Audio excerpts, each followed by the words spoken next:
asigi matsigi Festival of Kubak Isai Haina Inthonba Sigonba Thorama Sibu Yaw Haidan Miraliba Mirali Kai Kunazarbe Simbu Hanamak Day Komana Kurum Jari Nasigi Thormasi Matamsa Hokum de Highway the Makta Puninda Waro Pulo Tabidal Basu Hanan Sing Zabola Nasigi Thormasigi Mapung Moiba Maya Tambal Television Bigadaba Kai Kunazariba Ozasim Punmam of Masi, Yotuna Lagana, Nasigi, Toromasi, Horuka Bidamata, Nasigi, Maya Tambal Takta, Lexion Bigadaba, Kai Kunazaraba, Ozasimbu, Stay Santa, Okapaki Tanzan Dosake, Nasigi, Zilkiski Pam Lam, the Lemsin Bigadaba, Kai Kunazariboza, Sri Pilas Pukambam, Director ZMD Fall. Amadi guest of honor from election Bigadaba, Ikai Kunazari Waza, Sri Kiran Kumar Mayan Mangbam, founder member Kapal Amadi, President of Hamam election Bigadaba Waza, Sri Leshan Them Apabi Singh, President Mashibu. Isi Santa Lekapidura Papam election Bidabita, Ikai Kunazari Waza, Simu Kokshinjari.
Cari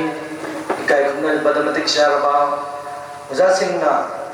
pampam lang daleng sing bikrabat patung masidadi nasigi thauram masida leng sing biliba ikai kumna jariba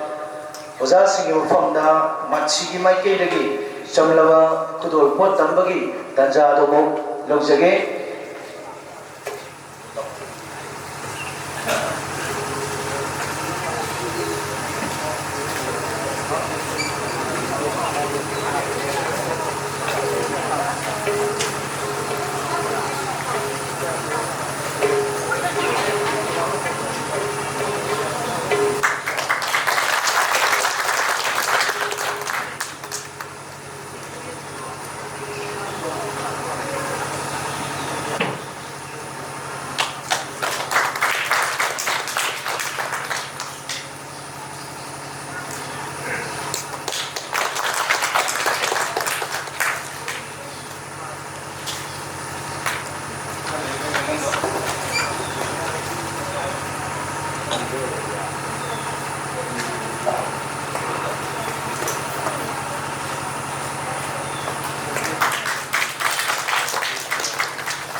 Hello. Ikai kumna jariba oza singe wafamda chamlaba kugi kudolbon tam bikraba matung masigi nasige thorom masibu hogokbagi yai fathauja ni nabagi damakta nasige thorom masi hogokbagi maira sukhatpina bagi damakta mayai tambal thakta athoi maitung eno leno election beliba ikai khumna jariba oza humna maya sibu sukat peda bagi damo oza hum ki wafda hametchen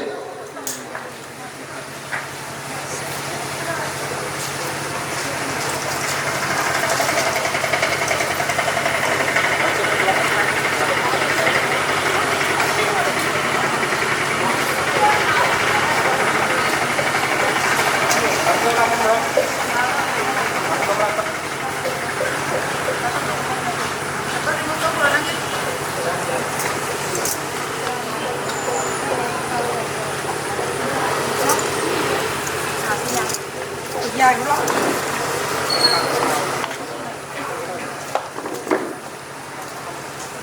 Còn có không được xin.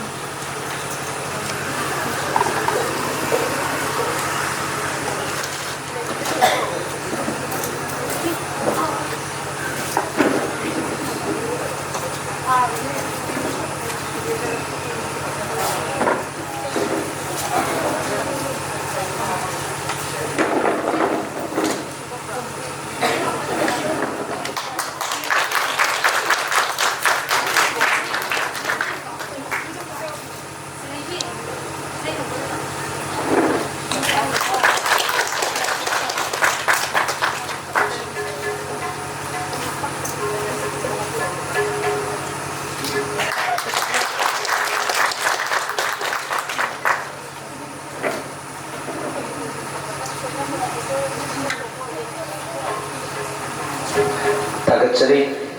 kai khumnaba damatik sharaba oza singna ngasigi thoroma sibu hudokpagi maira chukat piram laba matung asiri ngasigi thoroma sigi taramna okpagi warol amadi nunggi oiba warol welcome amadi ki nore recipe nabagi damakta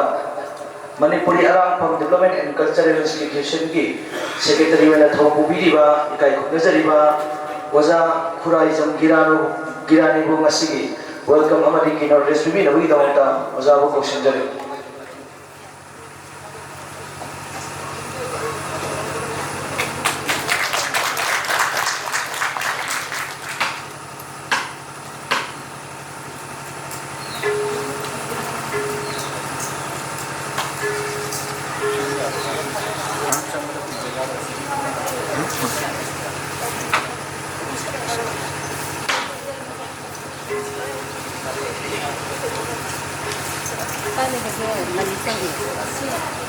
Masigi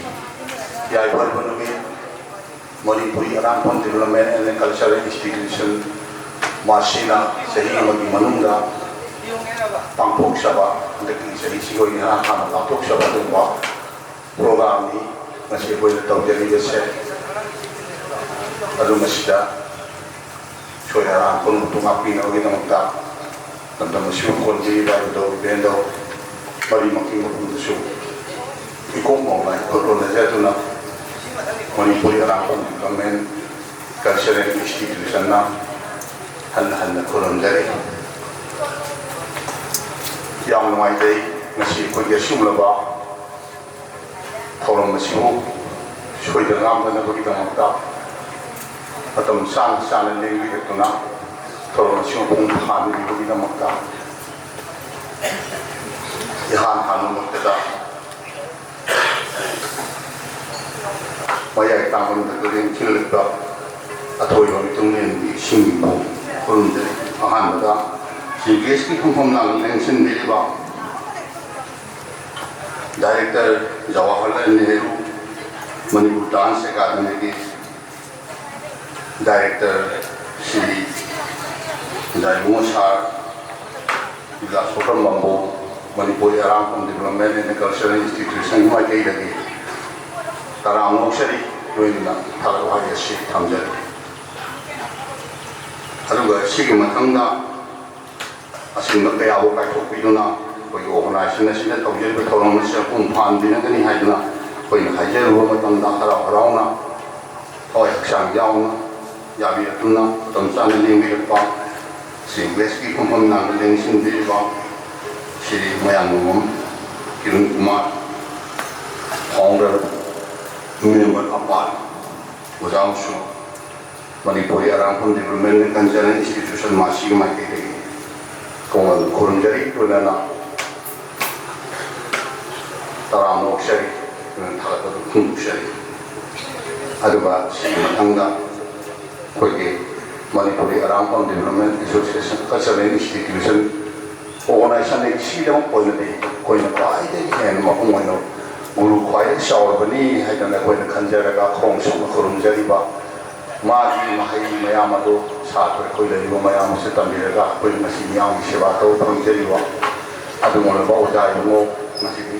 ꯄꯣꯔꯛꯄ ꯌꯥꯗ꯭ꯔꯦ ꯈꯣꯡꯕꯥꯛꯁꯤꯗ ꯌꯥꯗꯨꯅ ꯃꯤꯉꯣꯟꯗ ꯄꯟꯖꯔꯦ Shri Leishangthem Apabi Singh president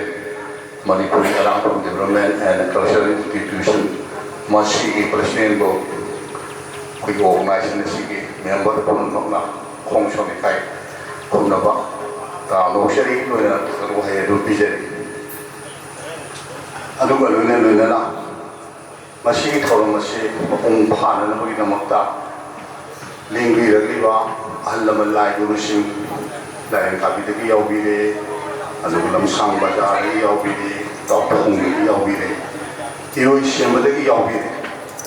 ꯑꯁꯨꯃꯥꯏꯅ ꯇꯧꯕ ꯑꯍꯜ ꯃꯌꯥꯝ ꯑꯁꯤꯅ ꯂꯦꯡꯕꯤꯔꯛꯇꯨꯅ ꯉꯁꯤ ꯃꯁꯤꯒꯤ ꯑꯁꯤꯒꯨꯝꯂꯕ ꯈꯨꯕꯥꯛ ꯏꯁꯩꯒꯤ ꯊꯧꯔꯝ ꯑꯁꯤꯕꯨ ꯌꯥꯎꯕꯤꯒꯅꯤ ꯃꯄꯨꯡ ꯐꯥꯍꯟꯕꯤꯒꯅꯤ ꯍꯥꯏꯅ ꯂꯦꯡꯕꯤꯔꯛꯂꯤꯕ ꯑꯊꯣꯏꯕ ꯏꯊꯣꯡꯂꯦꯟ ꯑꯍꯜ ꯏꯕꯨꯡꯉꯣꯁꯤꯡ ꯃꯁꯤ Manipuri Arambam development ꯑꯦꯟড cultural institution ꯃꯁꯤꯒꯤ ꯃꯥꯏꯀꯩꯗꯒꯤ ꯏꯀꯣꯛ ꯅꯣꯝꯅ ꯏꯈꯨꯠ ꯂꯣꯟꯅꯖꯗꯨꯅ ꯊꯥꯒꯠ ꯋꯥꯍꯩꯒꯤ ꯂꯣꯏꯅꯅ ꯇꯔꯥꯝꯅ ꯑꯣꯛꯆꯔꯤ ꯈꯨꯔꯨꯝꯖꯕꯒ ꯂꯣꯏꯅꯅ ꯑꯗꯨꯒ ꯊꯧꯔꯝ ꯑꯁꯤꯕꯨ ꯍꯦꯟꯅ ꯃꯄꯨꯡ ꯐꯥꯅꯅꯕꯒꯤꯗꯃꯛꯇ ꯉꯁꯤꯗꯤ ꯑꯩꯈꯣꯏꯒꯤ ꯉꯁꯥꯏꯗꯒꯤ ꯊꯧꯔꯝ ꯑꯁꯤꯗ ꯌꯥꯎꯕꯤꯔꯤꯕ ꯑꯩꯒꯤ ꯏꯁꯨꯁꯤꯡ ꯍꯥꯏꯕ ꯇꯥꯔꯦ ꯂꯥꯏꯔꯦꯟꯀꯥꯕꯤ ꯌꯨꯠ ꯗ꯭ꯔꯃꯥꯇꯤꯛ ꯌꯨꯅꯤꯌꯟꯒꯤ ꯃꯦꯝꯕꯔꯁꯤꯡ ꯑꯃꯗꯤ ꯃꯍꯩꯔꯣꯏꯁꯤꯡ ꯃꯌꯥꯝ ꯑꯃꯅ ꯑꯩꯈꯣꯏꯒꯤ ꯃꯇꯦꯡ ꯄꯥꯡꯕꯤꯗꯨꯅ ꯁꯤ ꯊꯧꯔꯝ ꯑꯁꯤ ꯃꯄꯨꯡ ꯐꯥꯍꯟꯕꯒꯤꯗꯃꯛꯇ Manipuri Arambam development ꯑꯦꯟড cultural institution ꯃꯁꯤꯅ ꯇꯔꯥꯝꯅ ꯑꯣꯛꯆꯔꯤ ꯂꯣꯏꯅꯅ ꯊꯥꯒꯠ ꯋꯥꯍꯩ ꯑꯗꯨ ꯄꯤꯖꯔꯤ ꯑꯗꯨꯒ ꯁꯤꯒ ꯂꯣꯏꯅꯅ ꯄꯥꯡꯒꯩꯗꯒꯤ ꯂꯦꯡꯕꯤꯔꯛꯂꯤꯕ ꯏꯁꯨ ꯃꯆꯥꯁꯤꯡ ꯊꯧꯔꯝ ꯑꯁꯤ ꯃꯄꯨꯡ ꯐꯥꯅꯕꯒꯤꯗꯃꯛꯇ ꯉꯁꯤꯒꯤ ꯌꯥꯎꯅꯅꯕꯒꯤꯗꯃꯛꯇ ꯂꯦꯡꯕꯤꯔꯛꯂꯤꯕ ꯑꯩꯈꯣꯏꯒꯤ ꯖꯤꯀꯣ ꯀꯣꯆꯤꯡ ꯁꯦꯟꯇꯔꯒꯤ ꯕꯣꯔꯗꯤꯡꯒꯤ ꯑꯉꯥꯡꯁꯤꯡ ꯃꯌꯥꯝ ꯑꯃ ꯂꯥꯛꯅꯁꯤꯕꯨ ꯊꯧꯔꯝ ꯑꯁꯤ ꯃꯄꯨꯡ ꯐꯥꯍꯟꯕꯤꯒꯅꯤ ꯍꯥꯏꯕꯒꯤꯗꯃꯛꯇ ꯂꯦꯡꯕꯤꯔꯛꯇꯨꯅ ꯌꯥꯎꯕꯤꯔꯛꯂꯤꯕꯁꯦ ꯃꯁꯤꯒꯤꯗꯃꯛꯇ Manipuri Arambam development cultural institution ꯃꯥꯏꯀꯩꯗꯒꯤ ꯍꯥꯏꯅꯤꯡꯉꯥꯏ ꯂꯩꯇꯅ ꯊꯥꯒꯠꯆꯔꯤ ꯂꯣꯏꯅꯅ ꯑꯩꯈꯣꯏꯒꯤ ꯂꯝꯗꯝ ꯑꯁꯤꯗꯒꯤ ꯑꯃꯗꯤ ꯑꯔꯥꯞꯄꯗꯒꯤꯁꯨ ꯂꯥꯛꯄꯤꯔꯤꯕ ꯏꯃꯥ ꯏꯕꯦꯜꯁꯤꯡ ꯃꯌꯥꯝꯁꯦ ꯃꯁꯤꯁꯨ Manipuri Arambam development ꯑꯦꯟড cultural institution ꯃꯁꯤꯒꯤ ꯃꯥꯏꯀꯩꯗꯒꯤ ꯇꯔꯥꯝꯅ ꯑꯣꯛꯆꯔꯤ ꯂꯣꯏꯅꯅ ꯊꯥꯒꯠ ꯋꯥꯍꯩ ꯄꯤꯖꯔꯤ ꯑꯗꯨꯒ ꯂꯣꯏꯅꯅ ꯉꯁꯤꯒꯤ ꯊꯧꯔꯝ ꯑꯁꯤꯕꯨ ꯃꯤꯌꯥꯝꯅ ꯈꯪꯅꯅꯕ ꯍꯣꯠꯅꯕꯗ ꯑꯆꯧꯕ ꯊꯧꯗꯥꯡ ꯂꯧꯕꯤꯔꯤꯕ ꯑꯗꯨꯒ ꯄ꯭ꯔꯤꯟ ꯑꯃꯗꯤ ꯑꯦꯂꯦꯛꯇ꯭ꯔꯣꯅꯤꯛꯁ ꯃꯦꯗꯤꯌꯥꯒꯤ ꯏꯆꯤꯜ ꯏꯅꯥꯎꯁꯤꯡꯕꯨꯁꯨ ꯃꯁꯤꯒꯤ ꯃꯥꯏꯀꯩꯗꯒꯤ ꯍꯔꯥꯎ ꯇꯌꯥꯝꯅ ꯐꯣꯡꯗꯣꯛꯆꯔꯤ ꯑꯗꯨꯒ ꯃꯁꯤꯒꯤ ꯊꯧꯔꯝ ꯑꯁꯤꯗ ꯍꯦꯟꯅ ꯃꯄꯨꯡ ꯑꯣꯏꯅ ꯃꯤꯌꯥꯝꯒꯤ ꯃꯃꯥꯡꯗ ꯄꯨꯛꯅꯤꯡ ꯆꯤꯡꯁꯤꯟꯅ ꯀꯨꯏꯔꯒꯗꯕ ꯑꯗꯨꯒꯨꯝꯂꯕ ꯄꯣꯠꯁꯛ ꯑꯃꯈꯛ ꯑꯩꯈꯣꯏꯅ ꯈꯟꯖꯔꯨꯔꯤꯕꯁꯦ ꯃꯁꯤꯒꯤ ꯅꯨꯡꯒꯤ ꯑꯣꯏꯕ ꯋꯥꯔꯣꯜ ꯑꯃꯇꯪ ꯌꯥꯝ ꯇꯦꯟꯇꯛꯅ ꯍꯥꯏꯖꯔꯕꯗ ꯑꯩꯈꯣꯏ ꯈꯨꯕꯥꯛ ꯏꯁꯩ ꯑꯁꯤ ꯀꯔꯤꯅꯣ ꯀꯔꯝꯍꯥꯏꯅ ꯇꯧꯅ ꯀꯗꯥꯏꯋꯥꯏꯗꯒꯤ ꯂꯥꯛꯈꯤꯕꯅꯣ ꯑꯗꯨꯒ ꯃꯁꯤ ꯈꯨꯕꯥꯛ ꯏꯁꯩ ꯑꯁꯤꯗꯤ ꯑꯩꯈꯣꯏꯅ ꯑꯗꯨꯝ ꯇꯥꯗꯅ ꯂꯥꯛꯑꯕ ꯑꯗꯨꯕꯨ ꯁꯛꯇꯝ ꯑꯣꯏꯅ ꯎꯕ ꯐꯪꯗꯕ ꯑꯗꯨꯅ ꯃꯔꯝ ꯑꯣꯏꯔꯒ ꯑꯩꯈꯣꯏ ꯑꯣꯔꯒꯅꯥꯏꯖꯦꯁꯟ ꯑꯁꯤꯒꯤ ꯑꯩꯈꯣꯏ ꯃꯌꯥꯝ ꯇꯥꯟꯅꯖꯔꯦꯔꯒ ꯃꯁꯤꯕꯨ ꯀꯃꯥꯏꯅ ꯇꯧꯕꯖꯥꯠꯅꯣ ꯈꯪꯕꯒꯤ ꯃꯌꯥꯝ ꯑꯁꯤ ꯀꯧꯔꯒ ꯑꯗꯨ ꯁꯤꯗꯒꯤ ꯂꯩꯔꯤꯕ ꯃꯥꯒꯤ ꯅꯨꯡꯒꯤ ꯋꯥꯈꯜꯂꯣꯟ ꯃꯌꯥꯝ ꯑꯗꯨꯒ ꯃꯁꯤꯒꯤ ꯍꯧꯔꯛꯋꯥꯔꯤ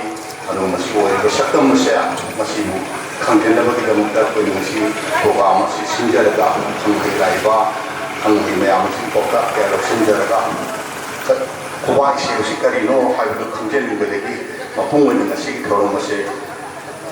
ꯄꯥꯡꯊꯣꯛꯆꯕꯅꯤ ꯊꯧꯔꯝ ꯑꯁꯤꯕꯨ ꯃꯄꯨꯡ ꯐꯥꯅ ꯄꯥꯡꯊꯣꯛꯄꯤꯅꯕꯒꯤꯗꯃꯛꯇ ꯂꯦꯡꯕꯤꯔꯛꯂꯤꯕ ꯑꯩꯈꯣꯏꯒꯤ ꯀꯂꯥꯀꯥꯔꯁꯤꯡ ꯍꯥꯏꯕ ꯇꯥꯔꯦ ꯁꯩꯁꯛꯂꯣꯏꯁꯤꯡ ꯄꯨꯝꯅꯃꯛꯄꯨ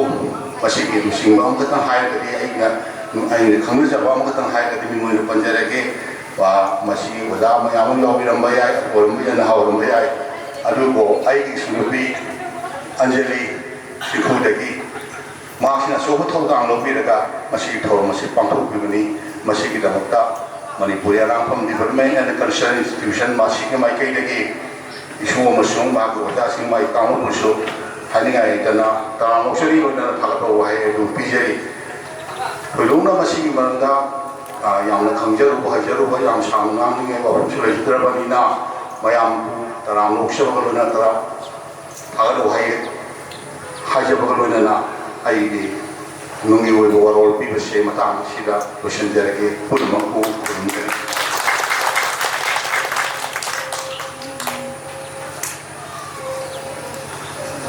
थागतचरी इकाई खुमनजरिबा ओजा खुराई जंगलियानी नसिगी वेलकम अमनि किनो एड्रेस पिबिरबगिदमक्ता ओजाबु हनाना थागतचरी सिगी मखा तारकपा सिदि नसिगी थौरमसिगा मरि लेनना अखोइना इरमदा मसिगी तनबा थानबा याद्रबा इपाई बु हकतगी लेरलबा खुनुंग इसेदा मपुंग ओइबा अदुगुनुबा फोक सॉन्ग खुनुंग इसे अमखक खुदोल तमनबगिदमक्ता सेम साजरी खुदोल तंबिगे तोरिबासी यामना नौरिबा नौना इखत चरकलिबा नौना तमजरकलिबा अंगांग ngakani maramasina performance pirakku matamda asoiba aranba yarakku matamda tenbiriba khwai punamangasu ngakpiyo haiduna ahalomuktina punemjari ngasigi khunung isei bu sakpigadabi anidi sayonba amadi silaiba ani ngasigi थौरमसिगी मरी लैना खुनुंग इसे खुदोल तंबिदमगिदमक्ता सैसक्पा अमरि सैसक्पि अनिबु कौसिनजरी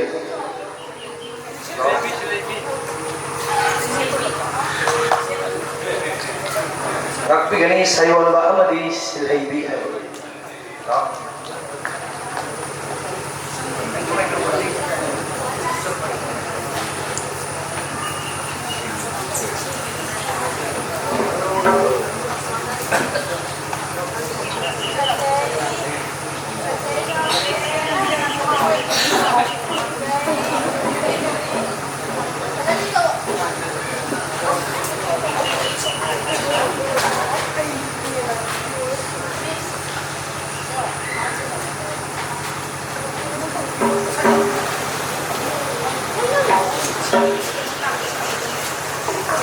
aduga ngasigi khunung isegi thauramasida koi percussion da leibigadaba koi nungsiraba inaulalis amadi pena khungbigadoribasina ngamo Bridget hojik miya mamangda koi punamang sem salan loijare ngasigi khunung isegi saihau sapinabagidamakta sayonba amadi silhaibi अनिबो स्टेसक्ता कौशंजरी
ꯊꯥꯒꯠꯆꯔꯤ ꯁꯥꯌꯣꯟꯕ ꯑꯃꯗꯤ ꯁꯤꯟꯅꯩꯕꯤ ꯌꯥꯝꯅ ꯇꯁꯦꯡꯅ ꯍꯥꯏꯔꯕꯗ ꯑꯩꯈꯣꯏꯅ ꯁꯥꯔꯛꯀꯗꯕ ꯃꯥꯟꯗꯕ ꯁꯥꯔꯛꯀꯗꯕꯗꯤ ꯃꯥꯟꯗꯕ ꯑꯗꯨꯕꯨ ꯃꯤꯌꯥꯝꯒꯤ ꯄꯨꯛꯅꯤꯡ ꯍꯦꯟꯅ ꯆꯤꯡꯁꯤꯟꯅꯕ ꯃꯑꯣꯡꯗ ꯁꯥꯌꯣꯟꯕ ꯑꯃꯗꯤ ꯁꯤꯟꯅꯩꯕꯤ ꯑꯅꯤꯅ ꯉꯁꯤꯒꯤ ꯁꯩꯑꯣꯡ ꯏꯁꯩ ꯈꯨꯅꯨꯡ ꯏꯁꯩ ꯈꯨꯗꯣꯜ ꯇꯝꯕꯤꯔꯝꯕꯒꯤꯗꯃꯛꯇ ꯍꯟꯅ ꯊꯥꯒꯠꯆꯔꯤ ꯊꯧꯔꯝꯒꯤ ꯃꯈꯥ ꯆꯠꯊꯔꯛꯄ ꯑꯣꯏꯅ ngasi Manipuri Arampham Development and Cultural Institute na silliba Festival of Kubag Isay Hainam Thonba asigunuba thorma siga mari renana puni yoiba warol khara bondo pinaba thamina bagi damakta ngasi guest of honor ye pham lamde election biliba thobel mithumen mena phambiliba kai khunna jariba oja Sri Kiran Kumar Mayang Lambam founder member apangu kagi ozagi ba warol khara thamina bagi damakta ojaru koksinjari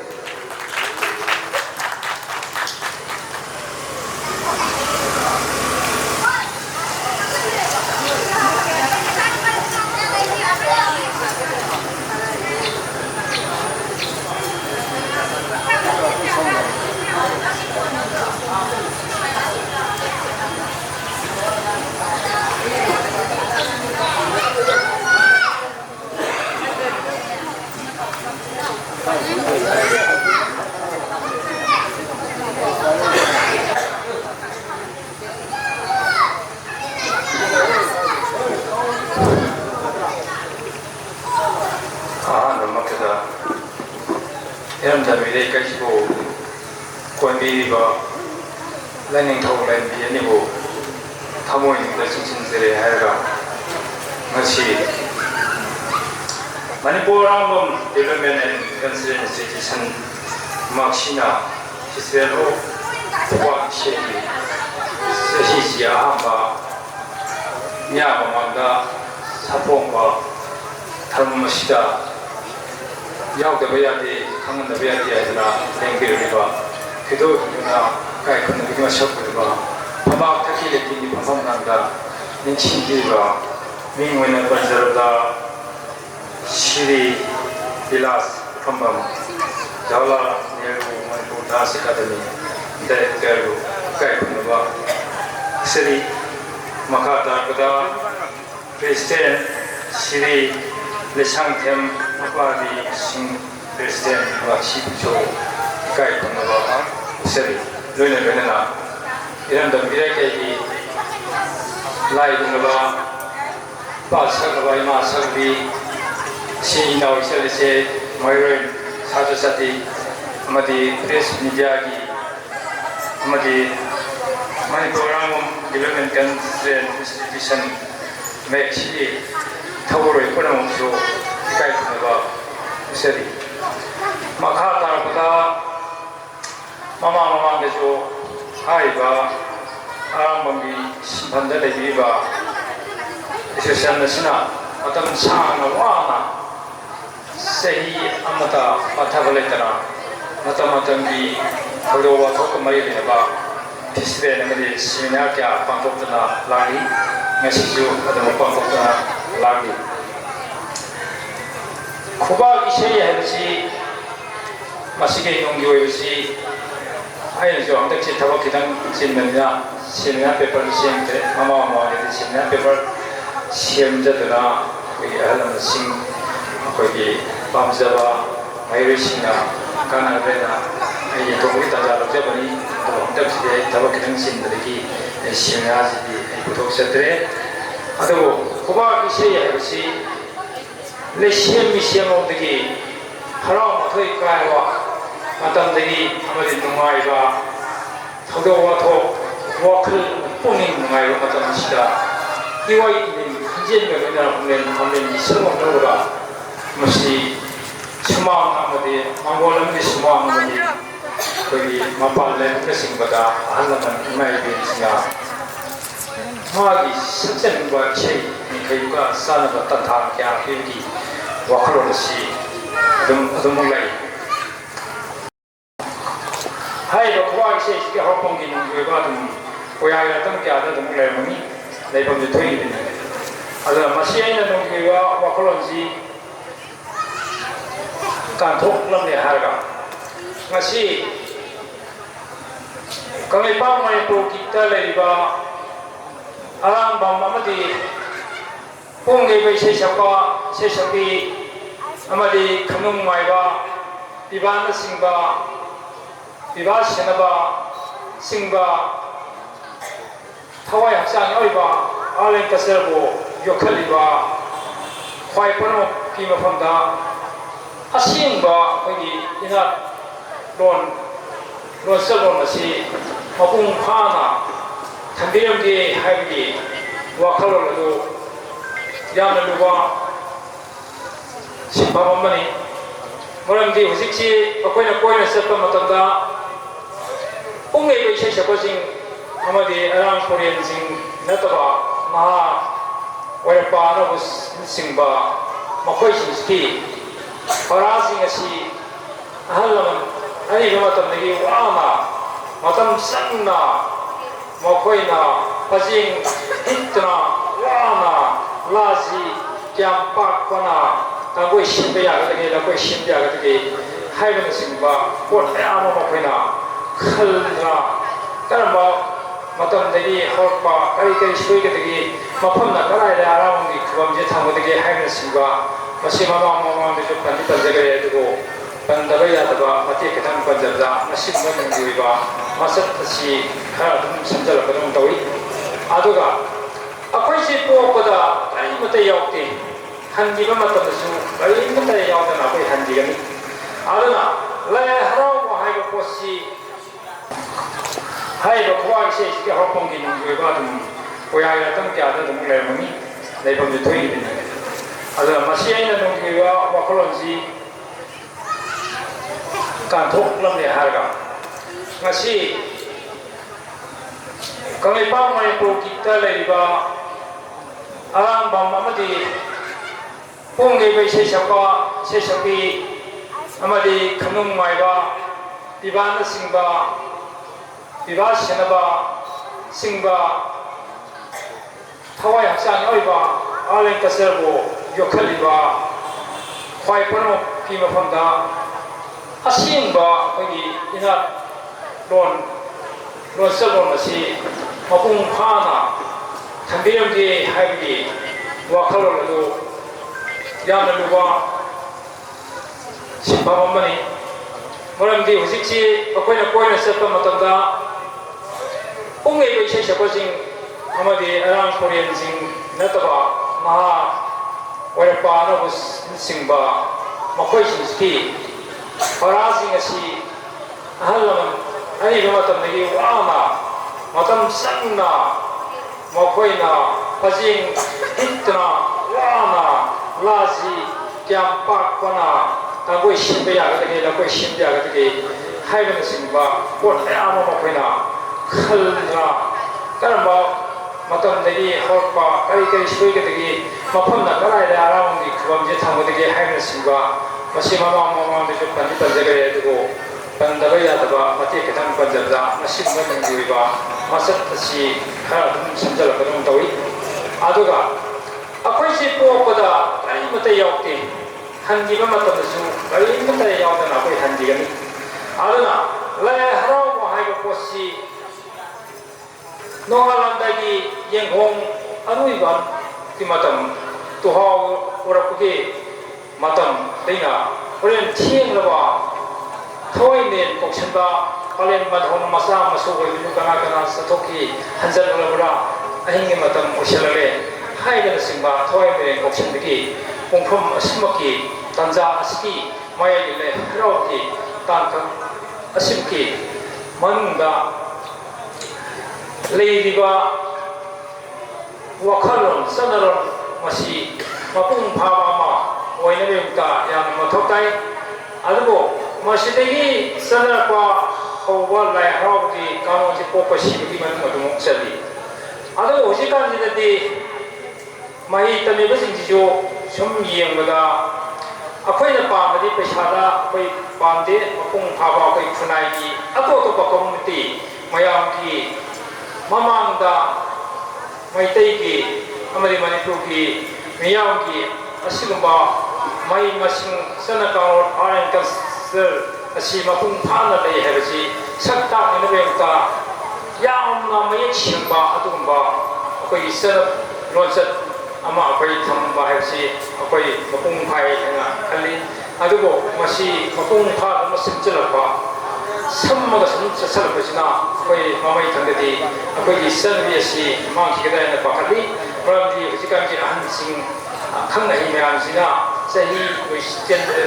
jam jalaba hammi matum misalaba lai misalba matum masina thokra matum da le hori ba na singsna kayam yamna apung phan ga tege pha ga tege haibin singbasi akoi wa da bangamde aduna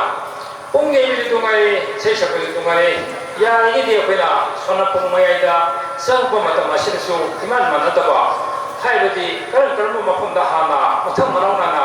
koyam le pai na tege haibin singbasi chu akoi ya manate madudi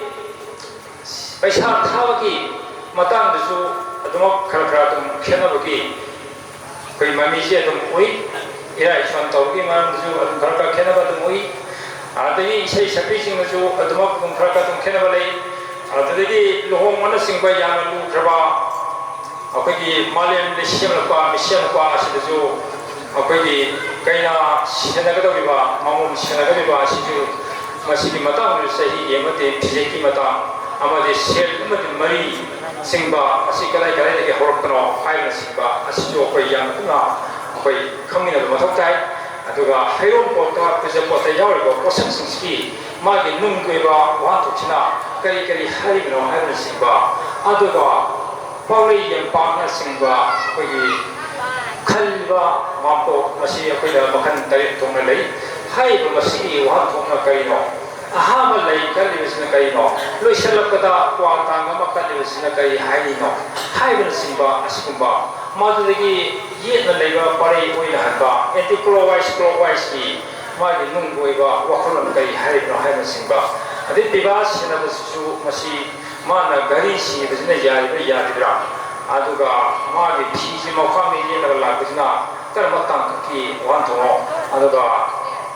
ngapsamda yari bisna aduga apai khwangda karan salaga apai kulli bisna kai hain haiba singba siguma adu uruba ahan damana thabeba apai wanglon mai chilo chimya ma lei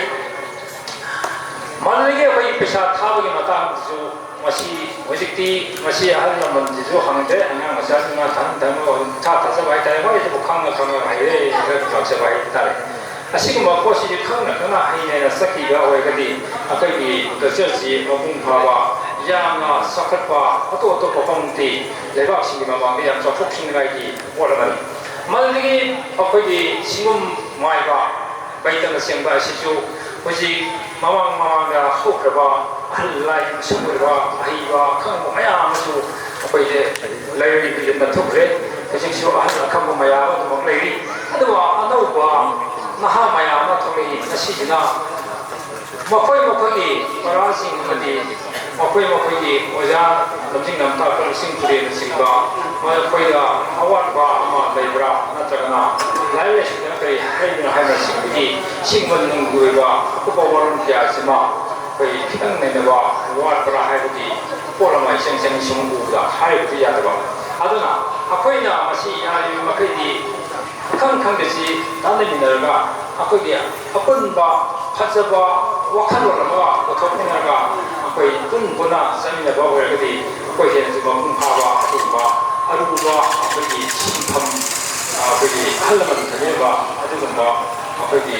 ma gi thabak thami matuna thaneba sinpham se ai singa kai thanaba aduba akoi mahi ama hoyani ana khali madagi pungge be sai sapajing ju punga sine kai no sil sine kai no aduga mangang haisne kai no haibin simba asi kumbung haisne kai no haibin simba madri okoi okpa sibugi sijo mayam sum okoi yeng na inan manata ba makhan ji aku mari mai manga don chokdi wakholon je kan ko phangi adugo masi kana go mana ko na haibudi yade adugo mi na sum nokno baita apa mi ji na sum nokno baita na koi di apa amba ꯑꯅꯤꯡꯕ ꯄꯨꯡꯇꯧꯗ ꯇꯧꯅꯩ ꯍꯥꯏꯅ ꯍꯥꯏ ꯃꯁꯤ ꯑꯩꯒꯤ ꯍꯥꯏꯖꯕ ꯍꯥꯏꯇꯥꯔꯦ ꯃꯁꯤꯗꯩꯗ ꯇꯔꯦꯠꯅꯤꯗ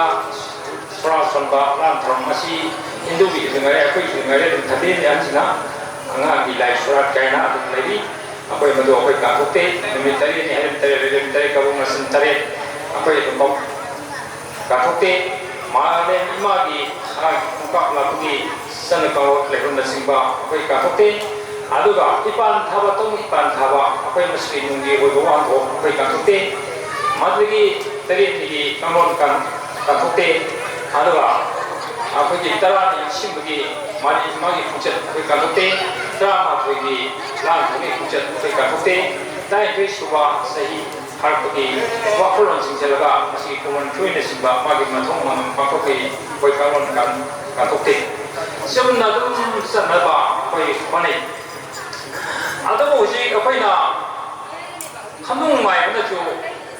ꯃꯥꯒꯤ ꯂꯝꯕꯤꯁꯤ ꯇꯥꯡꯀꯛ ꯑꯍꯨꯝ ꯍꯥꯏꯕꯗꯤ ꯈꯃꯥꯡꯗ ꯈꯣꯡꯁꯥꯜꯂꯛꯄ ꯃꯗꯨꯒꯤ ꯁꯨꯃꯥꯡꯗ ꯑꯩꯈꯣꯏꯒꯤ ꯈꯥꯡꯉꯦꯟꯐꯝꯗ ꯄꯣꯊꯥꯕ ꯃꯗꯨꯗꯒꯤ ꯑꯃꯨꯛ ꯍꯥꯏꯔꯤꯕ ꯃꯐꯝꯗꯨ ꯌꯧꯅꯕꯒꯤ ꯈꯣꯡꯁꯥꯟꯕ ꯇꯥꯡꯀꯛ ꯑꯍꯨꯝ ꯄꯣꯛꯄ ꯍꯤꯡꯕ ꯁꯤꯕꯒꯤ ꯇꯥꯡꯀꯛ ꯃꯁꯤ ꯌꯥꯝꯅ ꯂꯨꯕ ꯈꯣꯡꯆꯠꯅꯤ ꯃꯗꯨꯒꯤ ꯑꯩꯈꯣꯏꯒꯤ ꯏꯃꯥꯒꯤ ꯐꯤꯕꯨꯡꯗ ꯑꯩꯈꯣꯏ ꯂꯩꯔꯝꯃꯅꯤ ꯁꯤꯡꯒꯤ ꯁꯛꯇꯝ ꯂꯧꯔꯒ ꯃꯥꯅ ꯃꯄꯨꯡ ꯃꯔꯩ ꯐꯥꯕ ꯀꯥꯟꯁꯤꯗ ꯁꯝꯖꯜꯂꯛꯄꯗ ꯑꯩꯈꯣꯏꯒꯤ ꯂꯝꯕꯤꯁꯤ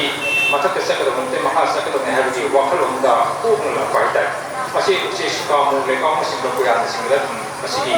ꯇꯨꯍꯥꯎꯁꯤ ꯅꯥꯟꯊꯔꯒ ꯄꯥꯟꯕꯒꯤ ꯃꯀꯣꯛꯇꯒꯤ ꯃꯇꯨꯡ ꯁꯨꯃꯥꯏꯅ ꯐꯤꯗꯔꯒ ꯄꯥꯟꯕꯒꯤ ꯋꯥꯔꯤ ꯑꯗꯨꯝ ꯑꯩꯈꯣꯏ ꯎꯆꯦꯛ ꯁꯨꯀꯥꯃꯨꯒꯤ ꯂꯩꯀꯥꯎꯒꯤ ꯀꯌꯥꯗ ꯑꯗꯨꯝ ꯁꯦꯝꯅꯔꯤ ꯑꯗꯨꯅ ꯁꯤꯒꯤ ꯋꯥꯈꯜꯂꯣꯟꯁꯤꯗ ꯄꯣꯔꯦꯟ ꯎꯌꯨꯡ ꯇꯝꯗꯅ ꯄꯔꯤꯡ ꯂꯪꯁꯟꯈ꯭ꯔꯒ ꯁꯥꯔꯤꯕ ꯂꯥꯏꯅꯤꯡ ꯂꯦꯡꯁꯤꯟꯗ ꯂꯩꯕ ꯁꯅꯥꯒꯤ ꯁꯪꯒꯥꯏ ꯁꯪꯕꯤ ꯑꯁꯤꯒꯤ ꯃꯅꯨꯡꯗꯒꯤ ꯊꯣꯛꯂꯛꯄ ꯃꯇꯝ ꯑꯁꯤ ꯃꯥꯒꯤ ꯄꯨꯝꯅꯃꯛꯇꯒꯤ ꯊꯣꯛꯂꯛꯄꯒꯤ ꯋꯥꯈꯜꯂꯣꯟ ꯆꯤꯡꯁꯤꯜꯂꯒ ꯊꯣꯡꯂꯦꯟ ꯊꯣꯡꯖꯥꯎꯗꯒꯤ ꯄꯣꯛꯅ ꯊꯣꯛꯂꯛꯄ ꯃꯗꯨꯗꯒꯤ ꯃꯄꯥꯟ ꯌꯥꯎꯔꯒ ꯇꯥꯔꯗꯤ ꯄꯣꯛꯅ ꯆꯠꯀꯗꯕꯅꯤ ꯎꯔꯤꯄꯣꯛ ꯂꯥꯏꯟꯒꯤ ꯑꯣꯏꯅ ꯃꯅꯤꯄꯨꯔ ꯑꯔꯥꯡꯕ ꯗꯦꯕꯂꯞꯃꯦꯟ ꯑꯦꯟ ꯀꯟꯁꯇꯤꯇ꯭ꯌꯨꯁꯟꯁꯤ ꯈꯪꯗꯕ ꯂꯩꯇꯦ ꯂꯣꯏꯅꯃꯛ ꯑꯩꯈꯣꯏꯅꯁꯨ ꯑꯗꯨꯝ ꯍꯥꯏ ꯑꯇꯩ ꯑꯇꯩ ꯂꯣꯏꯅꯃꯛ ꯈꯪꯉꯤ ꯃꯅꯤꯄꯨꯔ ꯑꯔꯥꯡꯕ ꯑꯦꯁꯣꯁꯤꯌꯦꯁꯟ ꯍꯥꯏꯅꯁꯨ ꯑꯗꯨꯝ ꯂꯩꯔꯤ ꯃꯣꯏꯒꯤ ꯑꯆꯧ ꯑꯆꯧꯕ ꯇꯦꯛꯁꯕꯨꯛ ꯃꯌꯥꯝ ꯐꯣꯡꯕꯁꯨ ꯑꯗꯨꯝ ꯂꯩ ꯑꯩ ꯏꯁꯥꯃꯛꯁꯨ ꯑꯗꯨꯝ ꯔꯦꯀꯣꯔꯠ ꯑꯗꯨꯝ ꯇꯧꯏ ꯑꯔꯥꯡꯕꯒꯤ ꯁꯤꯟꯐꯝꯗ ꯑꯩꯅ ꯑꯔꯥꯡꯕ ꯆꯠꯆꯗꯕꯒꯤ ꯑꯩꯅ ꯀꯟꯅ ꯅꯩꯅꯖꯔꯨꯕ ꯋꯥꯅꯤ ꯄꯥꯗꯤ ꯑꯗꯨꯝ ꯄꯥꯏ ꯑꯩ ꯑꯅꯤꯔꯛꯅ ꯄꯥꯗ꯭ꯔꯒꯁꯨ ꯑꯗꯨꯕꯨ ꯍꯥꯏꯔꯤꯕ ꯎꯔꯤꯄꯣꯛ ꯂꯥꯏꯟꯒꯤ ꯂꯩꯔꯤꯕ ꯑꯔꯥꯡꯕꯝ ꯗꯦꯕꯂꯞꯃꯦꯟ ꯑꯦꯟ ꯀꯜꯆꯔꯦꯜ ꯏꯟꯁꯇꯤꯇ꯭ꯌꯨꯁꯟꯒꯤ ꯃꯁꯤꯒꯤ ꯍꯣꯠꯅꯕ ꯀꯟꯕ ꯑꯗꯨꯒ ꯁꯦꯟ ꯄꯥꯝꯃꯨꯗꯕ ꯏꯍꯩ ꯄꯥꯝꯃꯨꯗꯕ ꯃꯇꯝ ꯄꯥꯝꯃꯨꯗꯕ ꯑꯗꯨꯒ ꯑꯩꯈꯣꯏ ꯂꯨꯆꯤꯡ ꯄꯨꯔꯦꯟ ꯃꯤꯡ ꯑꯣꯏꯅ ꯄꯟꯖꯕꯗ ꯂꯩꯁꯥꯡꯊꯦꯝ ꯑꯄꯥꯕꯤ ꯂꯨꯆꯤꯡ ꯄꯨꯔꯦꯟ ꯑꯃꯗꯤ ꯏꯕꯥꯏ ꯒꯤꯔꯥꯅꯤ ꯄꯣꯂꯤꯛꯁꯤꯡꯁꯤꯅ ꯌꯥꯝ ꯋꯥꯅ ꯍꯣꯠꯅꯖꯗꯨꯅ ꯉꯁꯤꯗꯤ ꯃꯄꯨꯡ ꯐꯥꯕ ꯑꯃ ꯍꯥꯏꯕꯗꯨ ꯑꯣꯏꯔꯦ ꯑꯗꯨꯅ ngasi ungni bai sei sakpa pena sakpa phone ba bibana singba sei sakpa sapi mayam jingsi makoi si lebak siktan ebidung ta ngai na lebak kan da ta hai ba tare yadi mamdi mulai pai ba kutana lebak ma kan hebju yadi mamdi akoi ibai puna thambien ba yam no mon yam praba akoi culture se ngasi le ta di ngasi akoi moi khor chhalpon nei te hena kopina mi halagal lamon gani hanse asimai taptana apoi be maitei heba yelong mi haise sisu tholang godong ne aduna apoi de matam panamok ta idi culture si yamna mayik singna yokhatpa amut tamna figure ma sibirga thamiram sina funai ki phaba mo hoigani mamde haye hal lamon mayam de thokrano tanda ni horiba angang ji jika ti mayam khabi tumaire aduna sangai wari phunga wari libung wari si am to letre ma manas saning ma koying ba ma saning ba saning ba thang ba apam ba masida kunsi sipa tum jengre aduna kari tawra ki kunsi sinjagani kari tawra ai ki ipai ma ai leba kangani ai lori imphang kamai kangani ai tungdei sai suprai simani aduna hosiksi ai na nga ngoi ngai matamda sing kejida lupa ani de siki tabda ai wali adu masisi sing kokta da lupa yang khi ma yawi ai sha da hai noi ne pi thi ba matamda sing kokta da lupa yang khi yawi ne ha to moi ne pi thi kan sing kokta da yang khi yawi ꯃꯣꯏꯅ ꯍꯥꯏꯅꯩ ꯑꯩꯈꯣꯏ ꯕꯕꯥꯅ ꯊꯥꯈꯤꯕ ꯃꯥꯒꯤ ꯄꯣꯠꯀꯤ ꯆꯦꯡꯒꯤ ꯃꯃꯜꯁꯦ ꯆꯞ ꯆꯥꯏꯌꯦꯅ ꯍꯥꯏꯌꯦ ꯑꯗꯨꯅ ꯍꯧꯖꯤꯛꯀꯥꯟꯒꯤ ꯄꯤꯁꯨꯛ ꯄꯤꯁꯨꯛ ꯄꯤꯛꯏꯕ ꯑꯉꯥꯡꯁꯤꯡꯁꯤꯅ ꯃꯈꯣꯏꯅ ꯃꯄꯨꯡ ꯃꯔꯩ ꯐꯥꯔꯛꯄ ꯃꯇꯝꯗ ꯆꯦꯡꯁꯤꯗ ꯂꯨꯄꯥ ꯆꯥꯝꯃꯗꯒꯤ ꯆꯥꯝꯃ ꯌꯥꯡꯈꯩ ꯆꯅꯤ ꯌꯧꯔꯛꯀꯅꯦꯕ ꯀꯨꯏꯗꯕꯤꯗ ꯃꯁꯤ ꯀꯩꯒꯤꯅꯣꯗ ꯑꯩꯈꯣꯏꯒꯤ ꯁꯦꯟꯃꯤꯠꯂꯣꯟꯁꯤ ꯐꯠꯇ꯭ꯔꯦ ꯑꯩꯈꯣꯏꯒꯤ ꯄꯣꯠꯊꯣꯛ ꯄꯨꯊꯣꯛꯅꯕ ꯃꯐꯝꯁꯤꯡꯁꯤ ꯑꯩꯈꯣꯏ ꯃꯔꯥꯡ ꯀꯥꯏꯗ꯭ꯔꯦ ꯐꯠꯇ꯭ꯔꯦ ꯑꯁꯤꯅ ꯃꯁꯤꯒꯨꯝꯕ ꯃꯌꯥꯝꯁꯤꯡꯁꯤ ꯑꯩꯈꯣꯏꯅ ꯏꯁꯥꯅ ꯃꯇꯝ ꯂꯤꯛꯅ ꯁꯤꯖꯤꯟꯅꯕ ꯂꯧ ꯍꯤꯡꯒꯣꯜ ꯃꯔꯥꯡ ꯀꯥꯏꯅ ꯄꯣꯠ ꯊꯥꯅꯕ ꯑꯩꯈꯣꯏꯅ ꯉꯥ ꯌꯣꯛꯅꯕ ꯌꯦꯟ ꯉꯥꯅꯨ ꯂꯣꯏꯅꯕ ꯑꯁꯤꯒꯨꯝꯕ ꯄꯣꯠꯁꯤꯡꯁꯤ ꯑꯩꯈꯣꯏꯅ ꯃꯔꯥꯡ ꯀꯥꯏꯅ ꯑꯩꯈꯣꯏ ꯊꯝꯍꯧꯕ ꯑꯃ ꯊꯣꯛꯇꯥꯏꯕ ꯃꯁꯤ ꯊꯝꯍꯧꯗꯕꯗ ꯑꯩꯈꯣꯏ ꯂꯣꯏꯅ ꯆꯠꯅꯤꯡꯉꯥꯏ ꯊꯤꯡꯉꯥꯏ ꯂꯩꯇꯅ ꯑꯩꯈꯣꯏꯁꯦ ꯑꯋꯥꯕ ꯑꯃꯁꯨ ꯑꯣꯏꯔꯛꯀꯗꯣꯏꯅꯦꯕ ꯑꯗꯨꯅ ꯑꯉꯥꯡ ꯍꯧꯒꯠꯂꯛꯏ ꯃꯌꯥꯝꯁꯤꯡꯁꯦ ꯂꯣꯏꯅꯃꯛ ꯑꯩꯈꯣꯏꯅ ꯀꯜꯆꯔꯗ ꯑꯣꯏꯔꯣ ꯃꯍꯩ ꯃꯁꯤꯡꯗ ꯁꯦꯟꯃꯤꯠꯂꯣꯟꯗ ꯁꯣꯊꯔꯤꯕ ꯃꯌꯥꯝꯁꯤꯒꯤ ꯈꯟꯕꯗ ꯑꯩꯈꯣꯏꯗꯤ ꯑꯍꯤꯡ ꯇꯨꯝꯗꯦ ꯀꯃꯥꯏꯅ ꯇꯧꯔ ꯍꯤꯡꯍꯧꯒꯗꯒꯦꯅ ꯋꯥꯖꯕ ꯍꯥꯏꯇꯥꯔꯦ ꯑꯗꯨꯅ ꯍꯧꯖꯤꯛꯄꯨꯗ ꯊꯤꯅꯁꯨ ꯋꯥꯔꯤꯕꯅꯦꯕ ꯑꯗꯨꯅ ꯀꯜꯆꯔꯁꯤ ꯃꯌꯦꯛ ꯁꯦꯡꯅ ꯃꯄꯨꯡ ꯐꯥꯅ ngasi pangthiba Manipur Aram Development and Concern Institution Sina Papi Maitokana Manipur Kosin Pia the Neighbor Lining of May Neighbor Dharmaki Tidana Masi Mahoma Pumpkinda Pangtotana Kaminatana Tung the Hockey the Boknai Sia Panamayanta Apoy Yang Kanna Panama Mahotaiba Apana to Asmai Sansan Wandari whenever you operate a was you want to get any Sembana Matana Yad of the Gifuka Tindai and the Ga Pashanam Sajo Hanji Juzi around the Hanji Zinu Pashan Sapai and the Company Dani at the Dusha Shini Torota Awawa and the Masama Kanda and what's up by Tarifanai Adana Instead of Miamadi the Womenaso Masi Alan Basasi Hana the Gitum Magi Toy Shangawa Inapu Culture with your color from a Hoyam Tadum Mogi Bashadum John Peter the room like Pomodoyo, my Maggie, Fencing, Simba, Mayamadum, or Ganda Bonama Kamusitum Pami, Pandia, P. Adana, was it this Sangapanga, they did Sangapanga later than Twe? Adana, Sangapanga said Tibino. Madam the Kavada, that the door to the TV, Masi Kapsal Lake, Adana, Adam really Pangi, and I sell the Peshagi Teleco. Other Singapore Peshagi took up with Pakanda, Pesha talked about Halamadi Hasanga like the Singsta, Antina White, Siena Sonda. Adana, Yari Makaidi, O Mendazu, Masi, Hanimata Masilaba, Sien Trotraba, Lupan the Parapa, Adoga, Isha should I have a yaw the pay, Yaw was a Yawi, Rina to Hone, wait, we now, one of the Visitum Yawi, one and the Yawi, Mama, and the Visitum Yawi, appointed with the Sabra. Madurity among you, Pacific in Kaliba, Mayam Zinato, Malayan Shonda Pong Tangilagati, Mama Palu, Togi, Lang Masakambi, Masakambi, Kanai Masakambi, Adoga, Malianda, Holiva, Sandiva, Masapa, Pandava, Maru Toka Toka, Mayangi, Wari Likun, Kankani, Asikanga Kandi, Petamida, New the Laro, and Pogatavana, Maikuna Naga, Hingania, Pena Kali, Adana, Yari, Apena. Adam relative Apena Hanlana, the Hamzatna, Hanga, Fatpa, Siva Popasi, Yana Matotai, Adana, Ojikandi, Angangi, Spunda Sudumanga, Pena the Might. Funai, Masi, Pasi, Lang, Amadi, Toy, Mali, Masi, Makung Pana, Kanguda, my Makung Pani, Kangway, and Bahani, Kasika, Sipakan, Kuna Kangan, I see a Kanga Mamma on the way to Adana, Masi, Apena,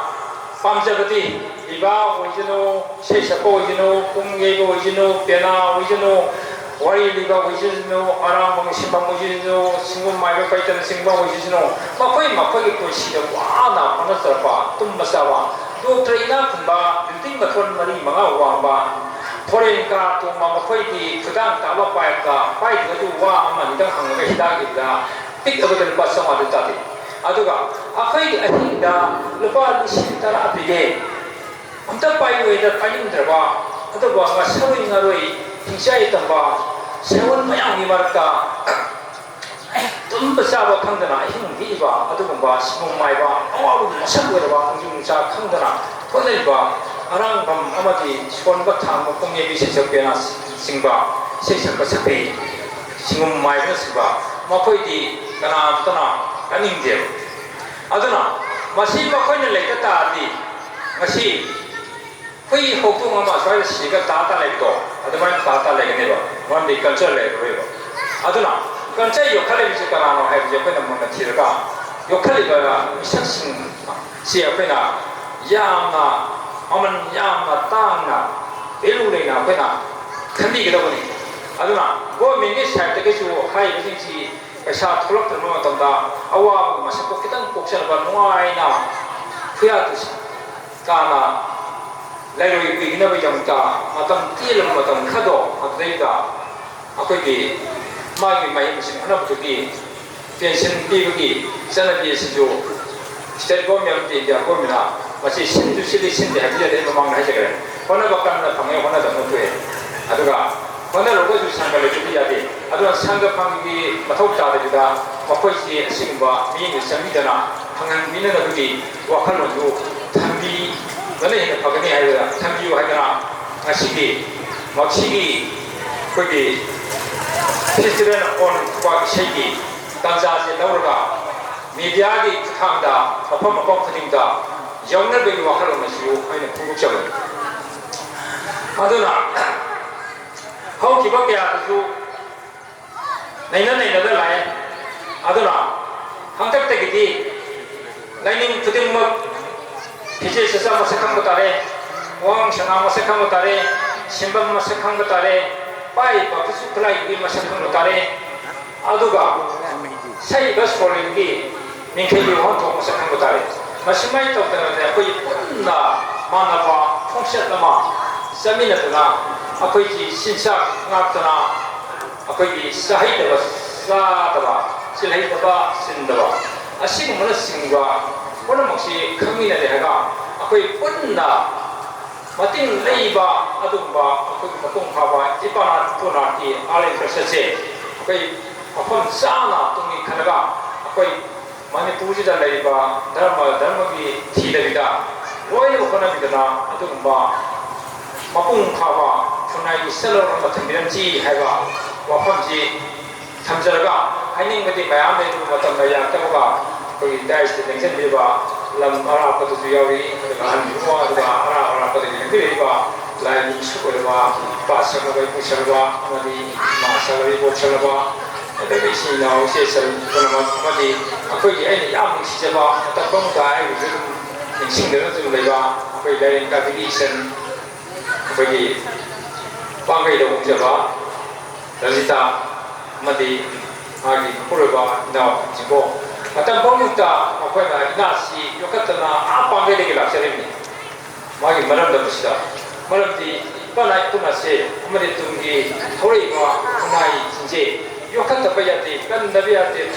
tapi jadi hai na, wah na mana sih cuma jadi na cuma bukan, tak baik dah. Kemudian di ikan iba, tapi masa macam juga, semuanya lebih kalah lagi, apa yang nasi, apa pun kau punai apa ini, ada yang betul kan nasi silai di apa di Saiwan, masih memang di PCBN itu yang material leba itu apa, magi pernah berjaya, ini bahasa hiji kisah sana tu apa, magi pernah berjaya, aku ni tak tahu hai tak, apa isi ini yang siapa hai tak, atau jika kita nak tuan yang apa juga hulu kalau hai tak, kita jadi apa,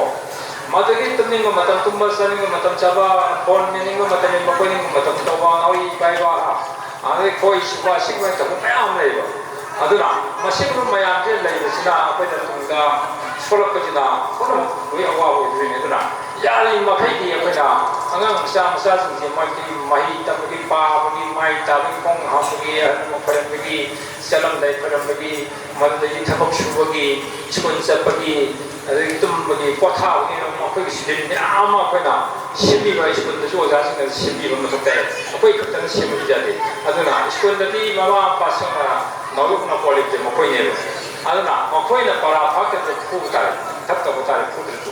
Ano na, kasi makoy na pili para sa kakali. Hayeng pwedeng beli mo hangani. Hayeng imay pa da kasi kamay nga niya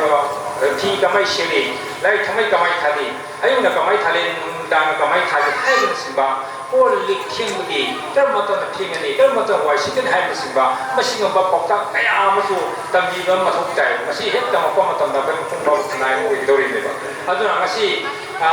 Taiwan nama di silai di 하이가 아니지기 막거기 허나봐 이슈기봐 나우기봐 마이원 좀 그렇땡아이고 막거이나 허기부터 좋아이는 숨청해 아드나 한때까지도 어떤 예빨리잖아 막거이나 허나서부터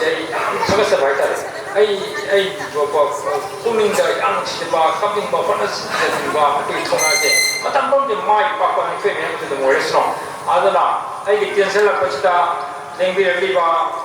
거기 반박되기 느낌이 반발한다 일렉션 리바 대도의 나이까지 분나서리바 냉원은 빠져주가 좋아하는 반박되기 일렉션 리바 하려면 이마이베 시마우 세셀 마이로 시아도 사태 끊어놓기 먹는다 아니 ngasi기 아니 할증과 어떤 것이 마땅 하시다 아니 월신 역시는 부기 단자 럭세기 하더라 후방 정도 따라오는 것은 파이터는 이 조금도 한나라 본연의 그런 거 하겠어요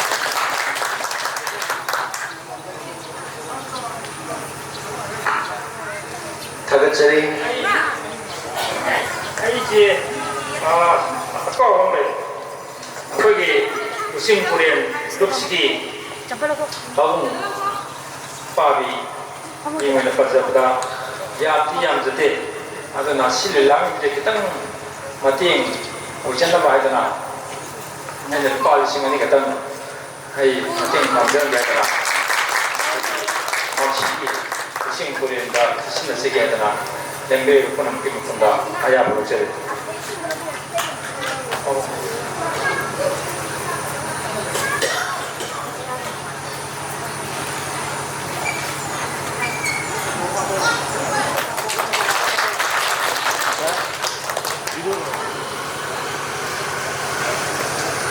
다급자리 이까이 분나자리보 오자 Sri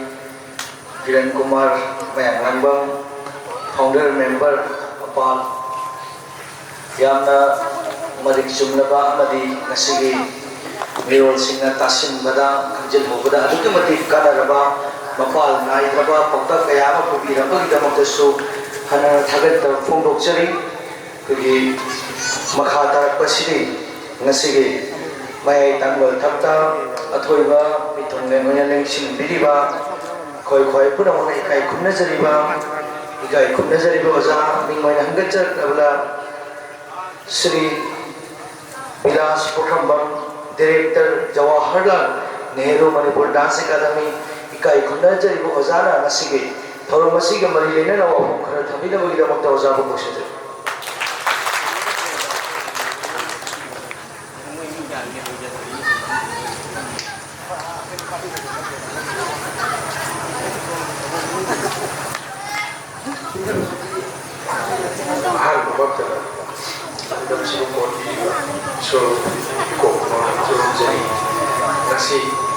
Manipuri Aram Development and Cultural Institution Sinduna Pangkoriba Festival of Kuba Isai Sorom Masida Sigi Sorom Mapu Election Biriba Sigina Sorom Masi Presaito Biriba Mingoina Panjarabada Sigi Laisang Kem Apabi Singh President Machi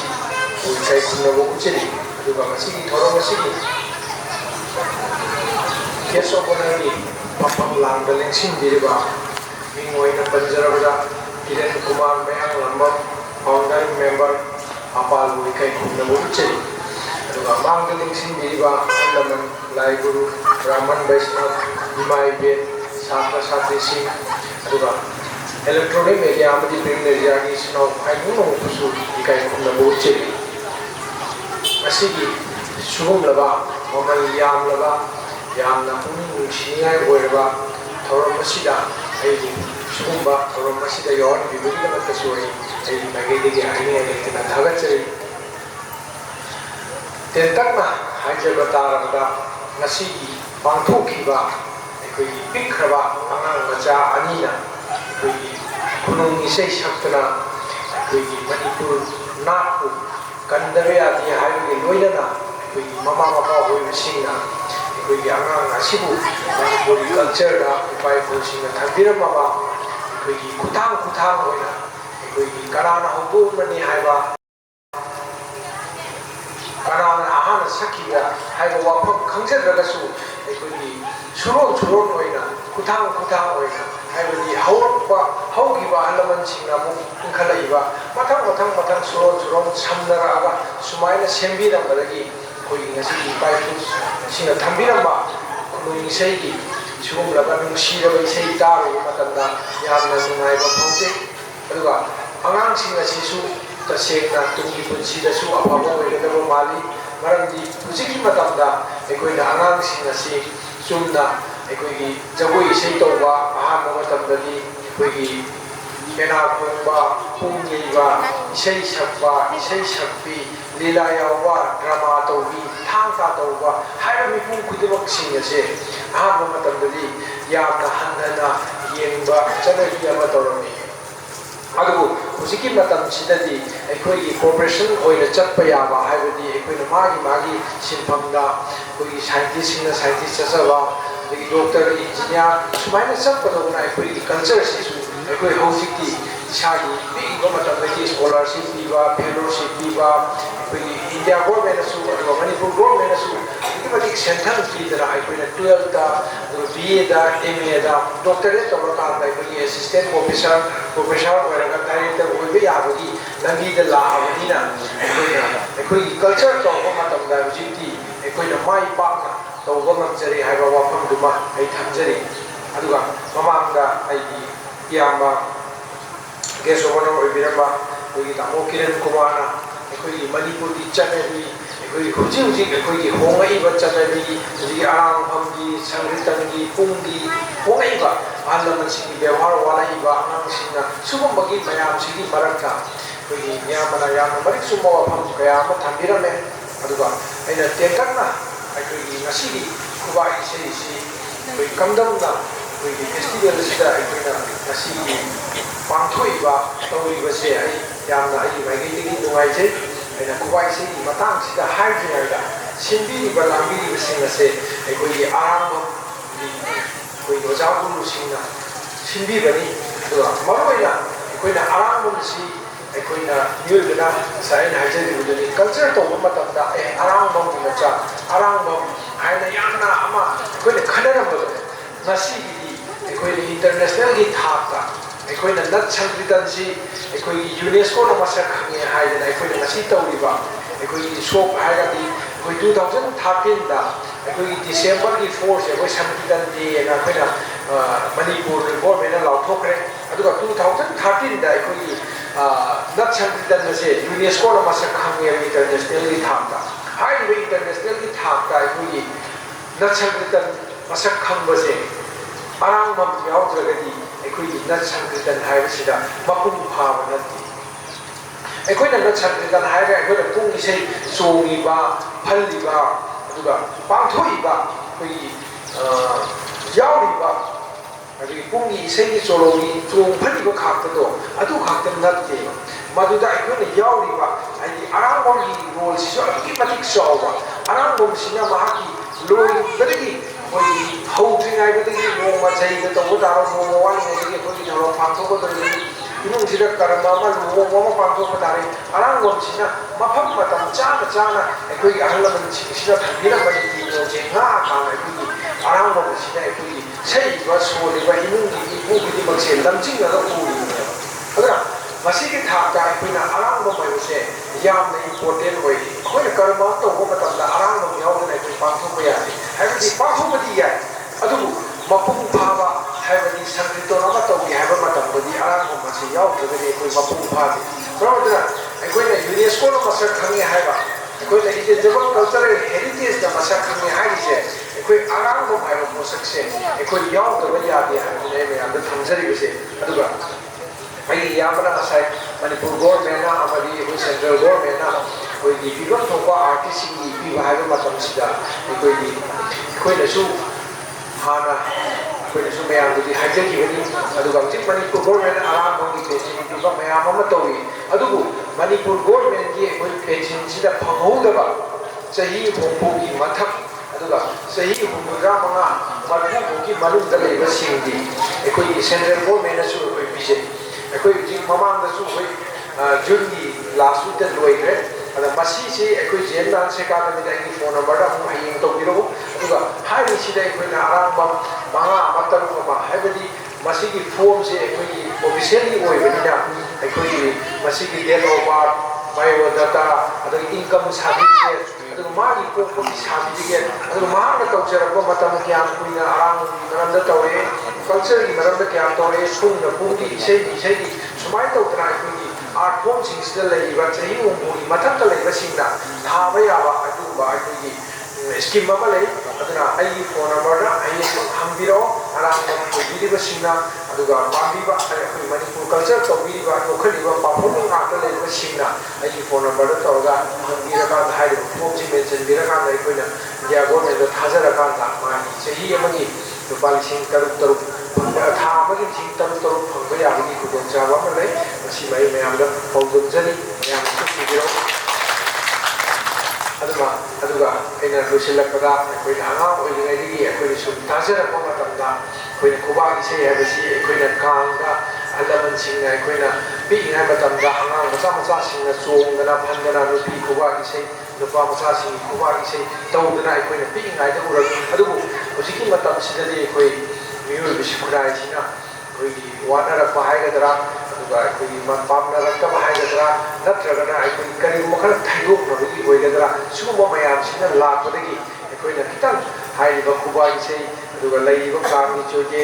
kangda akoina akoigi chali sabana singba se akoina hanaki kangda jen manipur dance academy angang mayam sing tamjariba chhatra sing aduga artist sing full kangda akoigi mapam kaya chapana chali saba kubagi sei toba akoigi choje na chongba sugumba dharma gi oiba kaya ama akoina pangthok sei akoina matam gi akoina handa kang lakha matam kubagi sei choje tawjabani adubu akoina lai harauba gi matamda akoigi ipai pusina thambiramba akoigi lai harauba gi thoram kaya ama akoina pangthok sei aduna akoina jen dance academy na akoina tawjari basi akoi manipur culture bu akoina yokhat naba honajabani aduga tentana samjan jarabada akoina sumpi ngada akoi festival of kubai sei si kaino haiba matamda akoigi mapan gi wari gi oiba hindu dharma gi oiba wari akoigi kangsana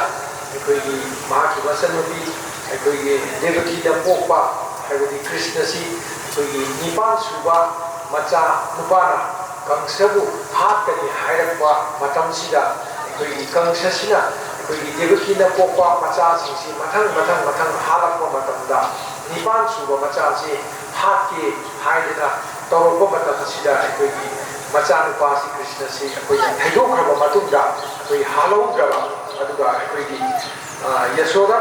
macha na pokpa yoga maya si hatke tawda paithana ka de nangna hatke khaliba krishna rudi gokul da thaigrabani aduga aidi nangna khaliba video nati har ka maya gi oiba chat khaka na gokul da krishna si thaigiba matam sida ekoi kangsasina krishna si hatna ba ekoi maya gi ekoi makal ekoi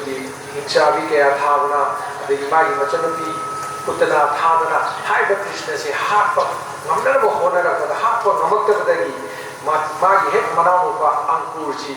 Aikoigi, Gokul Dakanada, Koigi, Gokul da Tarakanda, Haibadi, Ankur Haibasina, Zalagadi, Mahati Sadhunina, Mahagaki, Ram Krishna, Dekogi, Balaram Krishna, say, Kaura Ganda, Jay Tauraga. Tawgani hai moi lakani hai dana tawkhalla ka na khu ha na da gi simba adu bani lila asi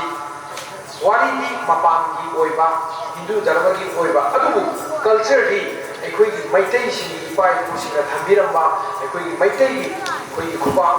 sei adagi tawriba mong di ekoi gi manipur gi sangstan gi mong ma taw kaya asi hapsal la ka da wari da mapam gi oiba poti ekoi gi maitai gi oiba ekoi pai kusina thambiramba ba adu ba culture da pa khwa adu ba thoramani hai nei khoi na ta se aduna asi su ma lo shela ko from sida ekoi gi Manipuri Arang Development and Cultural Institution na ai Thoromasibu yaman biba ai Thoromasibu koji sanstana sibu yawi biba ahalaman ojamu secretary president aduga lamdam sigi paipuno mako ai maigi thagat paw ai thamjabagolo na ai ta sidai ai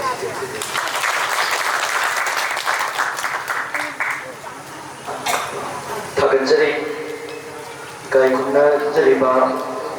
yoja Shri Bilas Pukamram Director Jawaharlal Nehru Manipuri Dance Academy kai khunna jariba ojana yamna maru oiba machang oiraba ngasigi Festival of Kubak Isai ki Kubak Isai ki hauruan oiba aikoina tasinbada khajinbada wakaloksing oigedaba wafam kaya thambirabagidamata ojabu khana thagachari thorongge makha satharakhoina ngasigi president ki phangna phambini bo ojana speech joegi mamu yana kogi Manipuri Aram from Development and Cultural Institute na ngasigi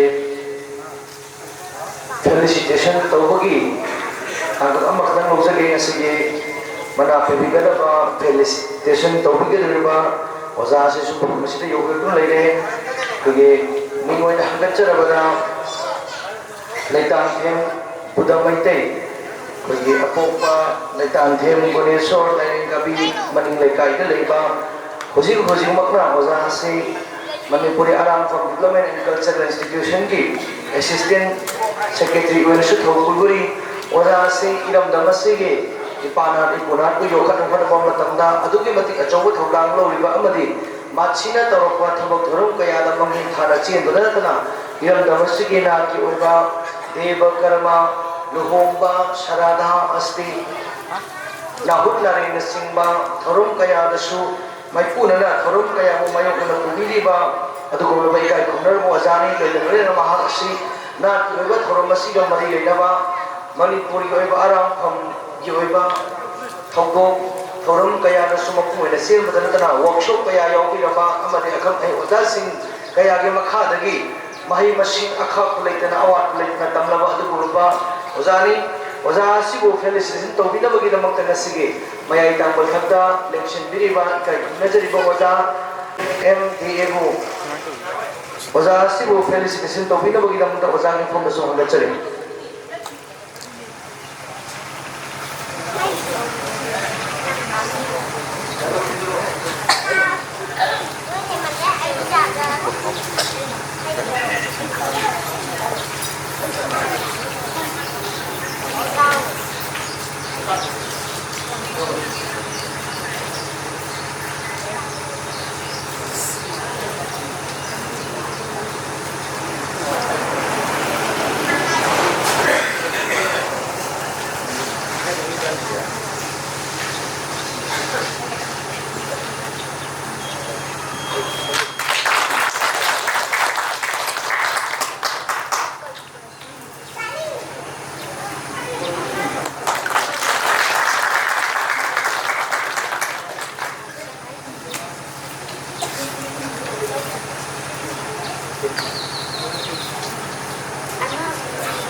Thagachari ikai khumnajari ba oza ni wako amukhana thagachari kogi ngasigi thoronggi makha chatharak pasiri ngasigi aroibagi kogi president speech bibina bagi damamta ngasigi president ki phapam langda lengsin biriba ikai khumnajari ba oza Shri Laisam Them Apabi Singh President Manipuri Aram Development and Cultural Institution oza sina ngasigi president ki speech bibina bagi damamta oza sibu boksinjari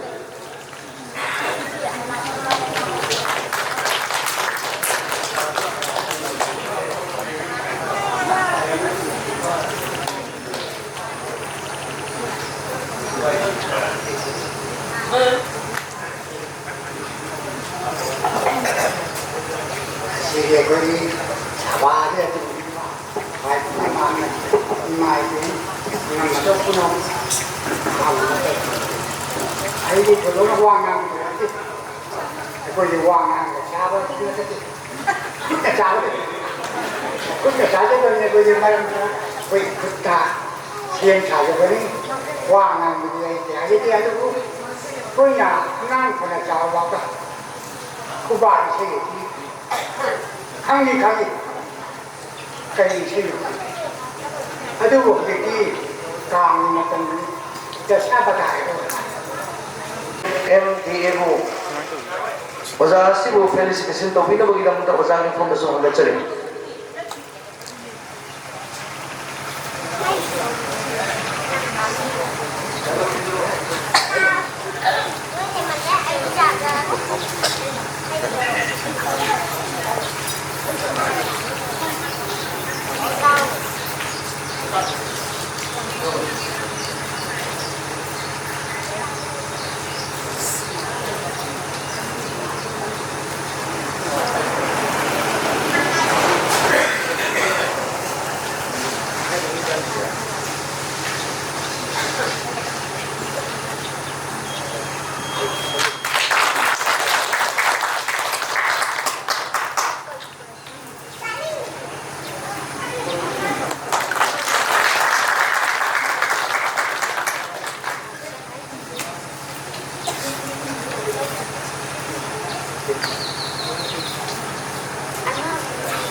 Thagatsari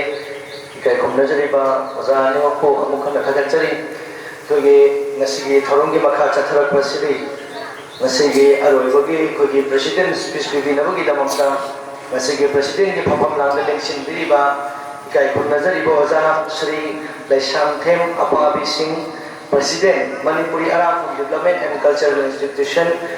oza asina ngasigi president gi speech bibinabagi damamta oza asibu boksinjari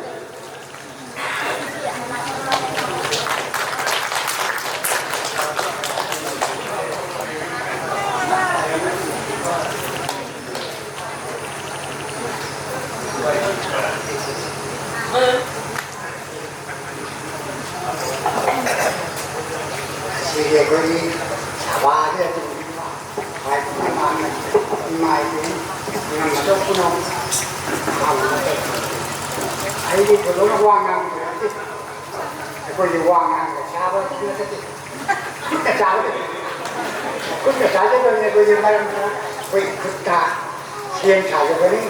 wang nang ni ai dia tu ko ya nang ko na sa ba ka ku ba ni 강이 세요. 아주 여기 강이 맞던 저 사바다에도 강이 와이. 막간이 아니면 그가 아주 그바에 강이 맞던다. 아, 사키메안나 이스나가 바라가 보바 Anggur aku nak anggur saya kita makan, boleh yang tidak tak awak makan, boleh ada, boleh macam kami macam jadi cengal aku tu macam ni dah kau, saya tak nimba,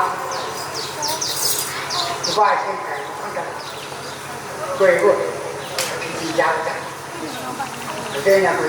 ini kenal, anak cawak kenal. Jadi, kita tahu ni, kalau lekai ni macam ni nak kerja, atau apa itu kamu tu, kau jadi, kau nak kerja, warna kau nak kerja, tidak tahu tu macam, kau jadi nak kerja, siapa kerja, ay, mayang ni, tidak tak kerja ni, ay, jodoh nak kerja, ay, apa kerja tu nak kerja, ay, jangan. Naksuhan, kalau kita tu, ayah aku minta ni, ayah bukan juga, koi ayah bukan dia mayang anak mereka tu, ayah nak, ayah dia, lembut, kemudian mayang mereka, ayah yang ini seperti yang punya seperti, kubai mang kita ni, koi mayang tanah kan, akan mereka, kubai mereka kan, kita lagi ya. Macam haram, kau jangan jadi kata kepada anak buat. Ini pun masih aku ni nanti support tu bagi kita. Kerja pangkat nanti, aku jadi kerja, aku jadi tahu dia. Ini masih ada kata.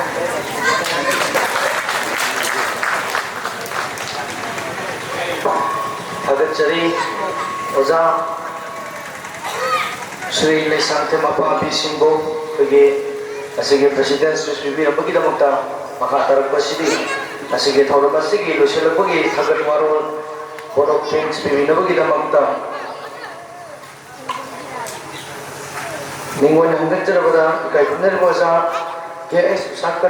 usakiran member matsi ujana asige thormasigi loselapagi thagat warol bodok things bibina bagi damukta jago kusinda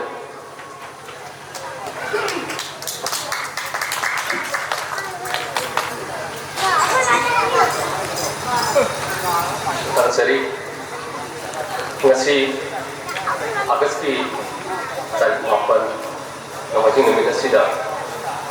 Manipuri Aram Development and Concern Institution Masina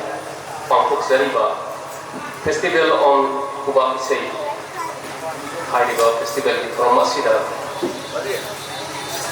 Akoina Sarug Yabina Bahai Jerubada ꯑꯩꯈꯣꯏꯒꯤ ꯃꯤꯊꯨꯡ ꯑꯣꯏꯅ chief gas ꯑꯣꯏꯅ ꯁꯔꯨꯛ ꯌꯥꯅꯕ ꯍꯥꯏꯖꯔꯕꯗ ꯍꯔꯥꯎ ꯌꯥꯕꯤꯔꯛꯇꯨꯅ ꯃꯇꯝ ꯀꯥꯏꯊꯣꯛꯄꯤꯔꯒ ꯂꯥꯛꯄꯤꯔꯤꯕ ꯏꯀꯥꯏ ꯈꯨꯔꯨꯝꯖꯔꯤꯕ sir Bilas Khambam director Jawaharlal Nehru Manipur dance academy ꯃꯁꯤꯒꯤ ꯃꯥꯏꯀꯩꯗꯒꯤ ꯊꯥꯒꯠꯄ ꯐꯣꯡꯗꯣꯛꯆꯔꯤ ꯃꯊꯪ ꯇꯥꯔꯛꯄꯗ ꯉꯁꯤꯒꯤ ꯊꯧꯔꯝ ꯑꯁꯤꯒꯤ ꯄ꯭ꯔꯁꯤꯗꯦꯟ ꯑꯣꯏꯕꯤꯈꯤꯕ ꯊꯧꯔꯝ ꯑꯁꯤꯕꯨ ꯄ꯭ꯔꯦꯁꯥꯏꯠ ꯇꯧꯕꯤꯈꯤꯕ ꯑꯩꯈꯣꯏꯒꯤ ꯂꯨꯆꯤꯡ ꯄꯨꯔꯦꯟ ꯑꯣꯖꯥ ꯏꯕꯜ ꯏꯁꯥꯡꯊꯦꯝ ꯑꯄꯥꯕꯤꯕꯨ